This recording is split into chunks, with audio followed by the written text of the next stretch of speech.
My full first name is Maximiano. I go by it because it's a piece of me. It's a piece of my heritage. My full name is Maximiano Janeiro IV. My great-grandfather was the first Maximiano.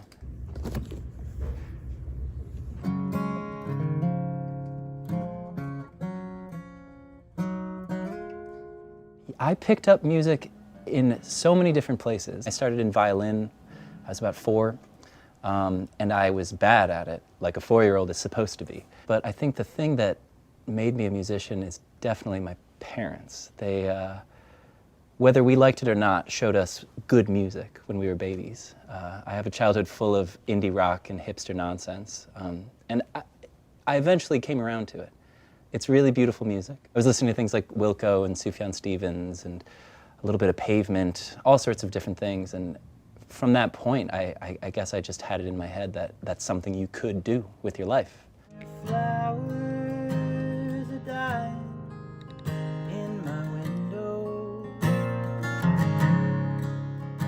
I would say that one of the big building blocks of my professional career was coming out as non-binary and as queer, things that are outside of one world or the other, and my racial identity is that as well. I'm a mixed race person, though I'm white passing, and I was at times during my childhood really confused about this. The connection to ancestry is a major part of making music. Your familial ancestry, your ancestry of influence. I would say that those pieces of me are more important to my style and to my themes. I am who I am because of the way I'm raised and the way that I am artistically raised and the ways that I choose to break or to affirm those parts of me. So it took coming to grips with my identity to feel comfortable enough to play music. Found hideaway in the towers, in the towers, in towers.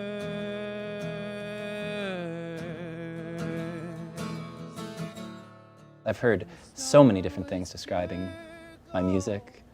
Folk and indie and Americana. I just know that I use an acoustic guitar a lot, so I'm kind of folk. But I use an electric guitar, so I'm kind of indie. But I have a friend who plays pedal steel, so I'm kind of Americana. I think that all of the genre elements are just things I've soaked in. I try not to think about it too much, and I try to just keep soaking things in. All that I remember. There's something to music that expresses things that we don't have words for, or we're too embarrassed to say, or we're too fearful to say. This is something I wrote in my journal one time and then scratched out because I thought it was too corny. But it's true. I wrote these songs out of necessity. I went through experiences that I didn't know if there were any songs about that specific thing. Losing friendships as opposed to relationships, or being in strange liminal spaces where things don't feel quite right, but you can't put your finger on why.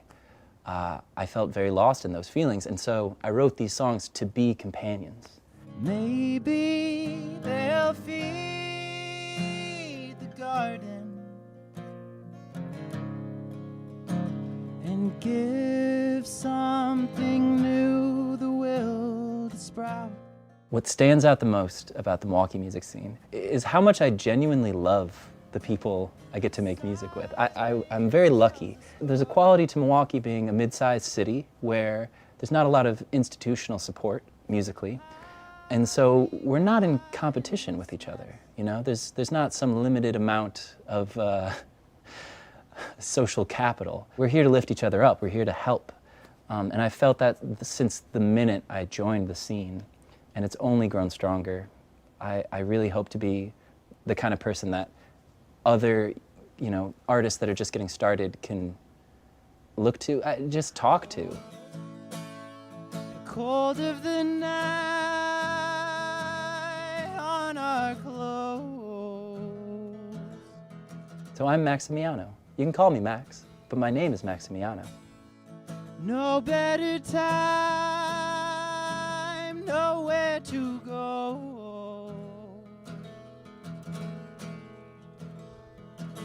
But still, you have a heart in me.